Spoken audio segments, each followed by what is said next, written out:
Olá, pessoal. Bom, nesse segundo vídeo, a gente dá continuidade à classificação do negócio jurídico, então tem que assistir o primeiro vídeo e depois este, que agora a gente vai falar sobre as outras três classificações: vantagens das partes, forma do negócio, tempo para a produção dos efeitos desejados.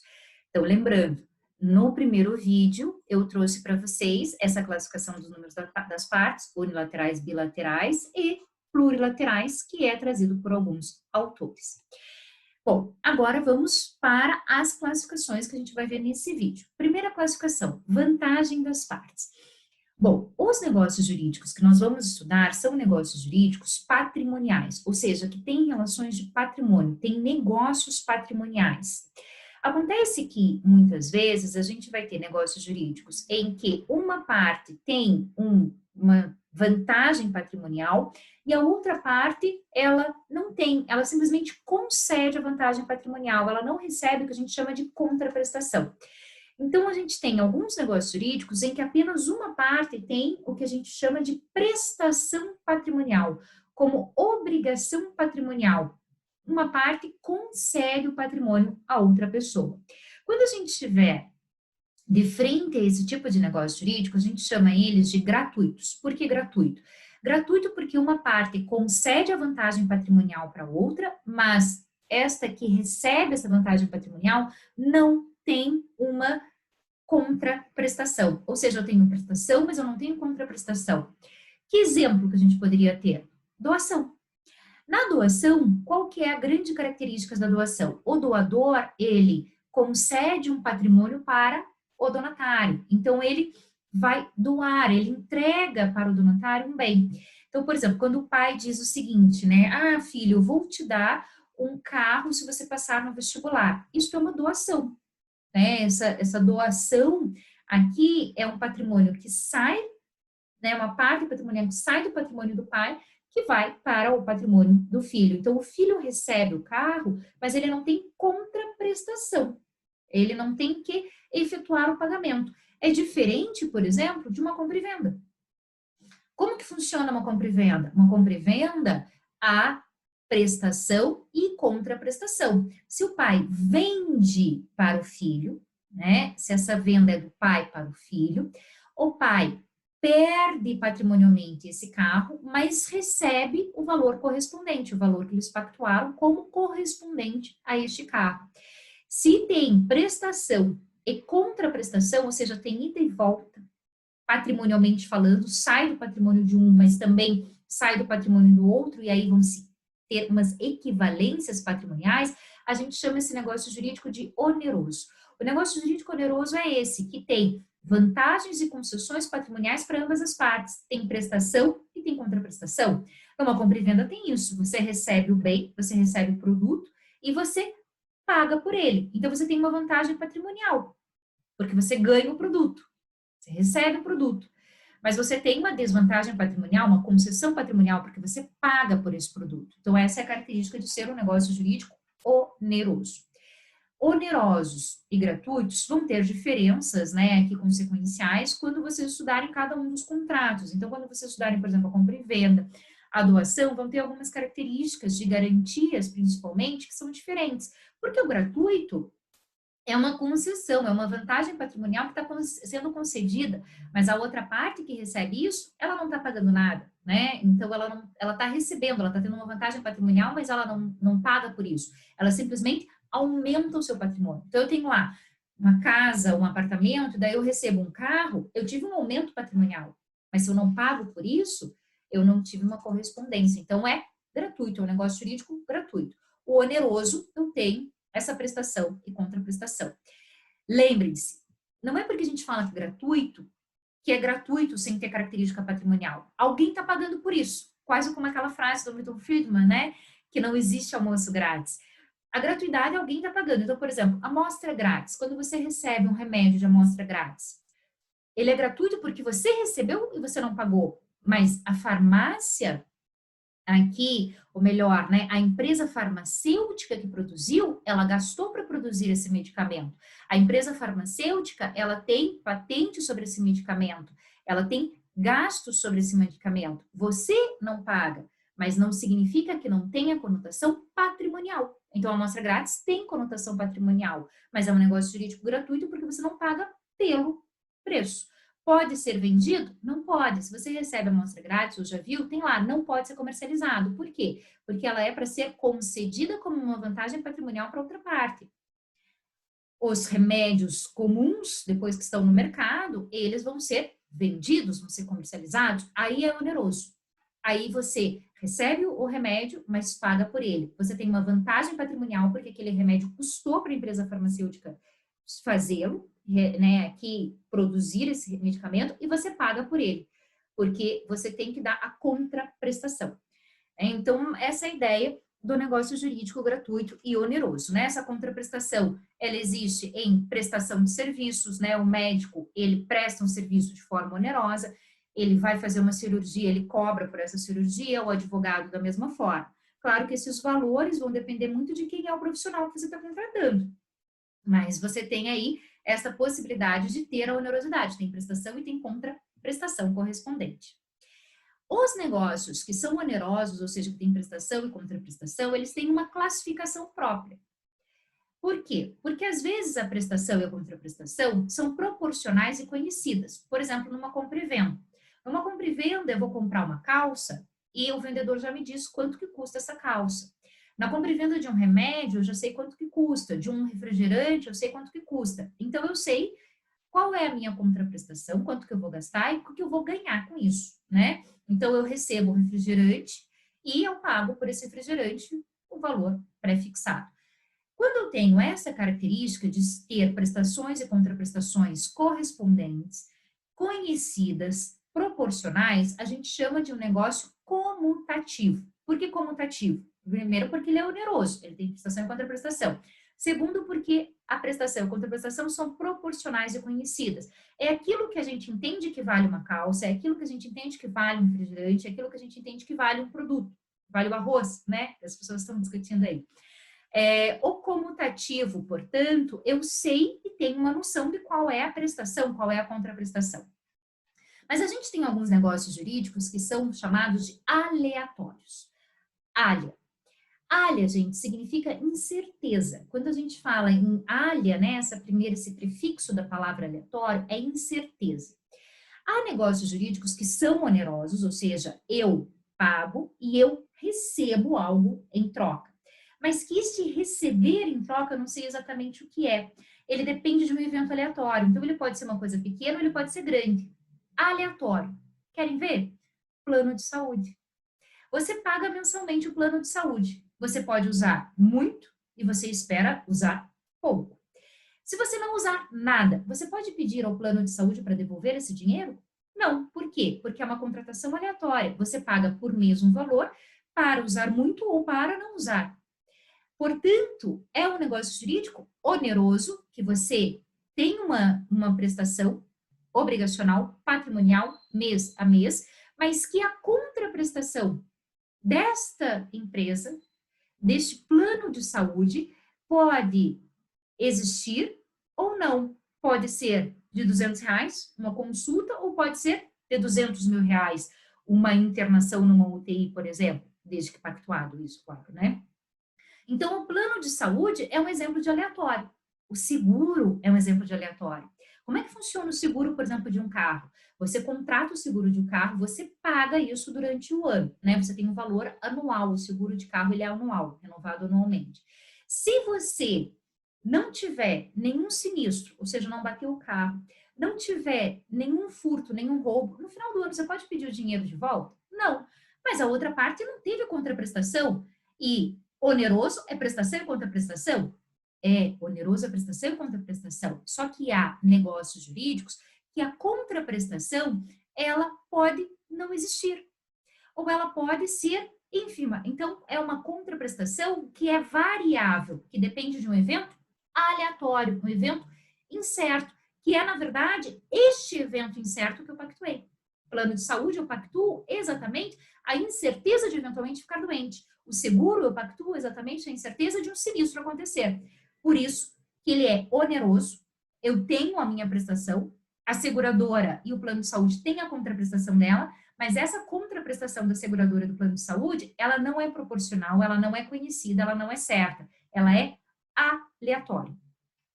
Perfeito? Então, na vantagem das partes, a gente tem o negócio jurídico gratuito e a gente tem o negócio jurídico oneroso. O oneroso pode ser comutativo, quando eu sei prestação e contraprestação, ou aleatório, quando a contraprestação é incerta, porque ela depende de um evento aleatório. A outra classificação que a gente tem é quanto à forma de celebrar o negócio jurídico.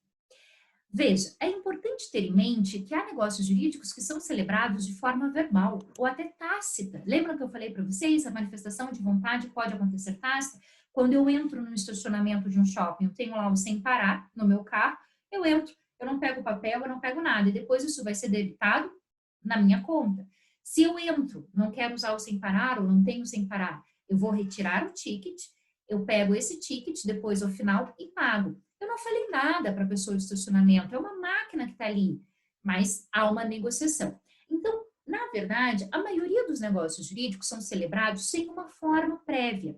A gente diz que a regra geral dos negócios é livre. Então, a maioria dos negócios jurídicos são não formais, ou seja, não tem forma, ou seja, não há forma, não há uma forma prévia, não há uma forma definida. Há aqueles que são formais, que precisam, por exemplo, ser feitos por escrito. A lei diz, tem que ser por escrito. Ela não diz qual é a letra, ela não diz qual é o procedimento, ela só diz que tem que ser por escrito. Opa, ela é formal. É formal porque diz que tem que escrever. É formal porque diz que não pode ser aleatório, de qualquer jeito que eu quiser. Então, a gente tem, dentro da forma, para ter validade no negócio jurídico, eu posso ter os não formais, que são a maioria deles, e os formais, quando a lei ou até as partes decidem que tem forma, né? Se eu e você decidimos, olha, a gente vai fazer um negócio jurídico, vai ser por escrito, tem que ser por escrito, porque nós decidimos e a nossa vontade é válida. Dentro dos formais, a gente vai ter uma nova classificação. Não solenes, que é este, por exemplo, quando a lei diz, olha, tem que ser por escrito, ou seja, a lei diz uma forma, mas ela não diz procedimento, ela não especifica, então ele é não solene, não tem solenidade. E tem os solenes, que é quando dá procedimento. Quando a lei diz que tem procedimento, tem uma forma de ser feito.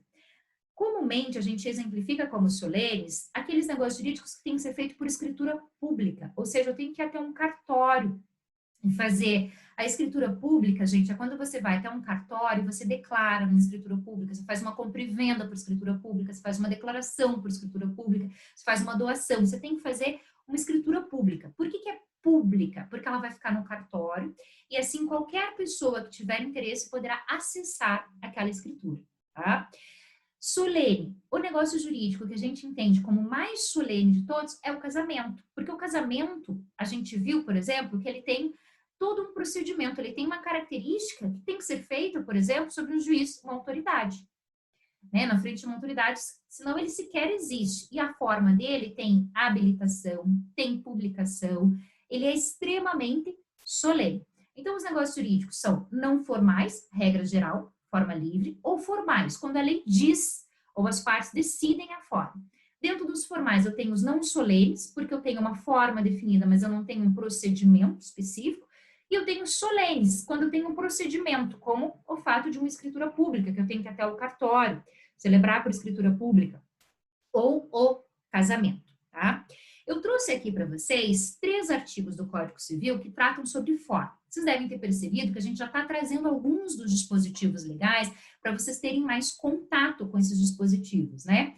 Bom, o artigo 107 do Código Civil, ele vai trazer exatamente o que eu falei para vocês, que a regra geral é não há forma. O negócio jurídico não tem forma em regra geral. Por quê? Porque o artigo 107 diz o seguinte: a validade da declaração de vontade não dependerá de forma especial, senão quando a lei expressamente a exigir. Ou seja, a validade, para ser válido o negócio jurídico, ele é não formal. A regra geral, então, é que ele se classifica no não formal. O artigo 108 traz uma regrinha de formalidade solene, porque traz forma e solenidade, que vai dispor o seguinte: não dispondo a lei em contrário, ou seja, a não ser que tenha uma exceção, a escritura pública, portanto, é uma solenidade, ela é essencial à validade dos negócios jurídicos que visem a constituição, transferência, modificação ou renúncia de direitos reais sobre imóveis de valor superior a 30 vezes o maior salário mínimo vigente no país. Bom, vamos entender um pouquinho melhor esse dispositivo legal do artigo 108. Primeira coisa, precisa de escritura pública para ser válido negócios que transfiram direitos reais. O que são direitos reais? Gente, vocês vão estudar lá no 4º ano direitos reais. Direito real de propriedade. Então, por exemplo, para eu vender um imóvel, porque está falando sobre bens imóveis, eu tenho que fazer escritura pública, se ele for 30 vezes o maior salário mínimo do país. Para uma hipoteca num imóvel, que é um direito real de garantia, que vai recair sobre um bem imóvel, tem que ser por escritura pública. Então, por exemplo, eu faço um empréstimo com você e a garantia vai ser um imóvel que eu tenho, hipoteca. Para que essa hipoteca seja válida, a nossa negociação tem que ser por escritura pública, para depois você ir até o cartório de registro de imóveis e averbar essa hipoteca, para estar lá na matrícula. Então, a escritura pública é quando eu vou tratar dos direitos reais. Quais são os direitos reais? Isso está lá no artigo 1225, vocês vão aprender lá no 4º ano, que são propriedade, direito de superfície, direito de hipoteca, usufruto, penhor, uma série de direitos. E quando incidirem sobre imóveis, então o penhor já sai, porque o penhor é um direito real sobre imóveis, só para vocês já guardarem isso, sobre imóveis, tem que ser por escritura pública. Sempre. Não, quando este imóvel for superior a 30 vezes o salário mínimo. E aqui, pessoal, o dispositivo legal diz o maior salário mínimo vigente no país. E a gente tem aqui uma insegurança jurídica, porque cada estado tem o seu salário mínimo. E aí você vai pensar, tá, qual que é o salário mínimo do Acre? Ô, professor, Acre nem existe, né? Gente, brincadeiras à parte, porque a gente sabe que o Acre existe sim, né? A gente não tem como saber o salário mínimo de cada estado. Então, como que a gente interpreta isso?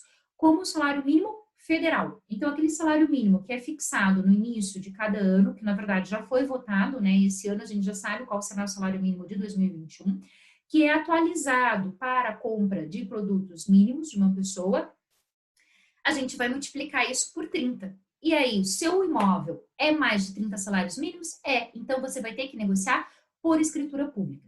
Então, negócios de imóveis que versem sobre imóveis, sobre transferência do imóvel, sobre aquisição do imóvel, sobre modificação. Então, por exemplo, aqui alguém está doando, alguém está vendendo, alguém morreu e eu preciso fazer aqui a alteração, porque vão ser os herdeiros, ou até renúncia, eu vou renunciar, eu não quero receber uma herança, mas não quero. Tudo isso tem que ser por escritura pública para que recaia e tenha validade. E eu vou analisar quanto vale esse imóvel. Se ele tiver o valor mais de 30 vezes o salário mínimo, vai ser por escritura pública. Perfeito?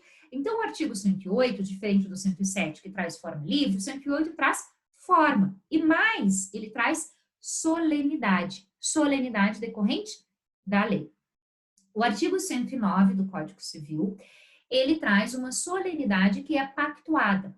Ou seja, naquele negócio jurídico que eu e você dissermos que tem que ser feito por instrumento público, ou seja, tem que ser feito por escritura pública, essa é da substância do ato, ou seja, passa a ser requisito de validade. E aí, vai ter que respeitar essa forma. Se eu e você dissermos que vamos vender um carro, por exemplo, e para vender esse carro a gente vai fazer uma escritura pública, tem que ser por escritura pública. Precisa? Não. A venda de carro pode ser verbal. E aí você vai pensar, não, professora, mas para levar no Detran, Detran é administrativo.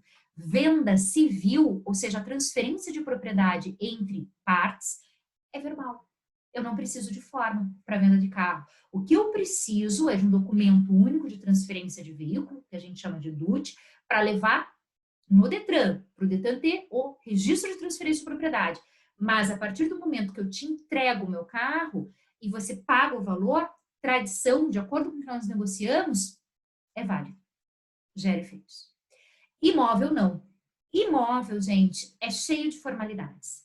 Por isso que distinguir bem imóvel e imóvel, lembra que eu disse para vocês, é importante guardar as características e a classificação que nós vimos por causa disso.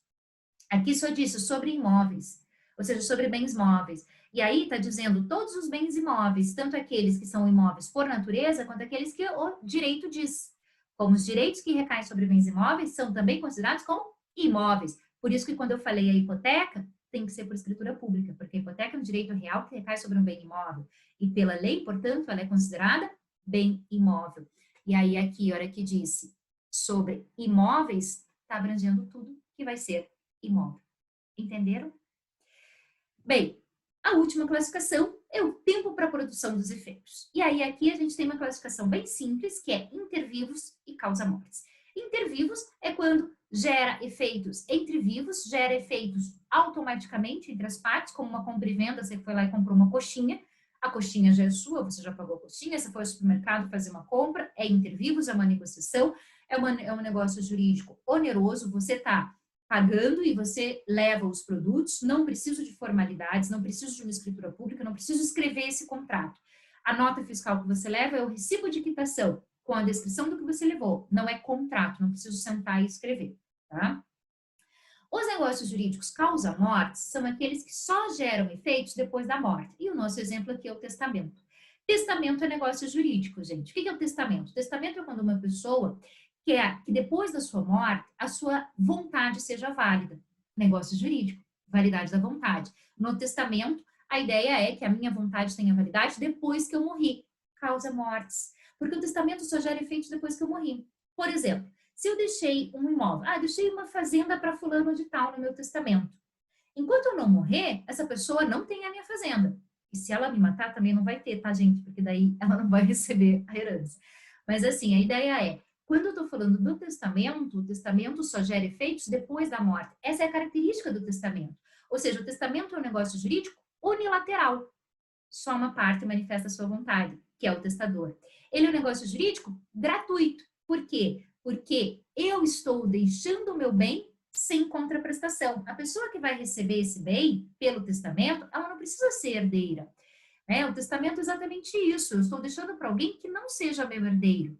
Se eu tiver herdeiros necessários, como eu disse no último vídeo, ou seja, se eu tiver filhos, se eu tiver pais vivos, ou outros ascendentes, se eu tiver cônjuge ou companheiro, eu não posso testar todos os meus bens, mas eu posso testar 50%. 50% dos meus bens eu testo e eu deixo para quem eu quiser. Essa pessoa não vai pagar para o espólio, não vai pagar para os meus herdeiros nada. Ela recebe, então é gratuito. Ela tem um benefício patrimonial e não dá nada em troca. Aqui é testamento porque decorre de um negócio jurídico que eu fiz. Por isso que é um negócio jurídico gratuito. Então, o testamento ele é unilateral, ele é gratuito. Em relação aqui, a questão da última classificação que nós vimos, ele é solene, porque ele está falando sobre bens imóveis, transferindo propriedade, ele tem solenidade disposta na lei. E aqui, sobre os efeitos, ele é causa-mortes. Por quê? Porque ele só gera efeitos depois que eu morrer. O testamento é o exemplo de negócio jurídico causa-mortes. Aqui a gente fecha essa classificação. Vocês devem ter visto que eu trouxe bastante exemplos. Eu tentei estruturar essa aula de uma maneira que ficasse bem prática para vocês, Dá bastante trabalho, gente, e eu espero que vocês assistam esses vídeos, porque foi feito com bastante carinho.